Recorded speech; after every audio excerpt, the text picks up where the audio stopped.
বারাকাতুহু। দেশে এবং বিদেশে একটা বিষয় খুবই ব্যথিত করতেছে আমাদের, খুবই আলোচিত সমালোচিত। সেটা হচ্ছে ট্রান্সজেন্ডার নামক যে একটা ইস্যু বাংলাদেশে দাঁড়িয়েছে। সেই ট্রান্সজেন্ডার বিষয়টা সত্যি স্পর্শকাতর এবং ইসলাম এবং দ্বীনের জন্য এটা অত্যন্ত সাংঘর্ষিক।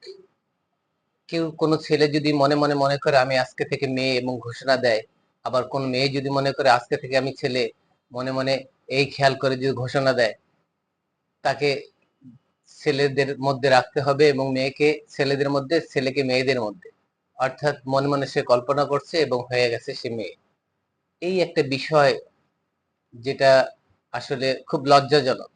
একটা ছেলে যদি নিজেকে মেয়ে পরিচয় দেয় বা মেয়ের পোশাক আশাক পরে মেয়েদের মধ্যে থাকে, বাস্তবতা তো সে তো ছেলেই রইল। মেয়ের সংস্পর্শে সেরে গেলে কি হালত হয়, যুবক যুবতীদের একসাথে মেলামেশার হালত কি দাঁড়ায়, সেটা তো আমাদের আর বলতে হবে না, স্পষ্ট আকারে অনেক কিছু বলা যেন কিছু বুঝে নিতে হয়।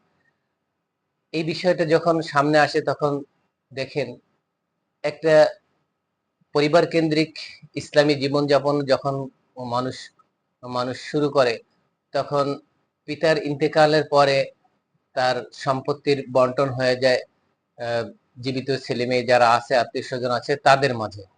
এখন ওই ক্ষেত্রে যদি কোনো ছেলে ঘোষণা দিল সে মেয়ে হয়ে গেছে, কোনো মেয়ে ঘোষণা দিল ছেলে হয়ে গেছে, তখন মিরাজ বন্টনের সেই ধারাটা কি হবে? এটা কিন্তু অত্যন্ত স্পর্শকাতর।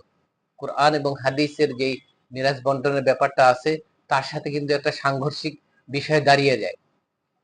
এর আগেও অনেক বিষয় নিয়ে বাংলাদেশের মাঝে এমন ইসলাম বিরোধী বিষয়গুলো আসছে। সাধারণ মানুষ যারা দিন ধর্ম ইসলাম সম্পর্কে অতটা জানে না, তারা বলে এটা হলে সমস্যা কি?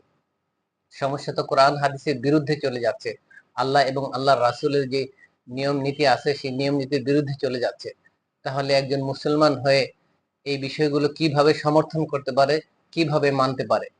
আল্লাহ রাব্বুল আলামিন এ সকল বালা থেকে আমাদের হেফাজত করুন এবং সঠিক দিন ধর্ম বুঝে সেভাবে আমাদেরকে চলার এবং রাষ্ট্রীয়ভাবে এ সকল বিষয়গুলোকে প্রতিহত করার জন্য সংশ্লিষ্ট সকলদের প্রতি উদাত্ত আহ্বান রেখে আমি আমার আলোচনা শেষ করছি। আসসালামু আলাইকুম ওয়া রাহমাতুল্লাহ।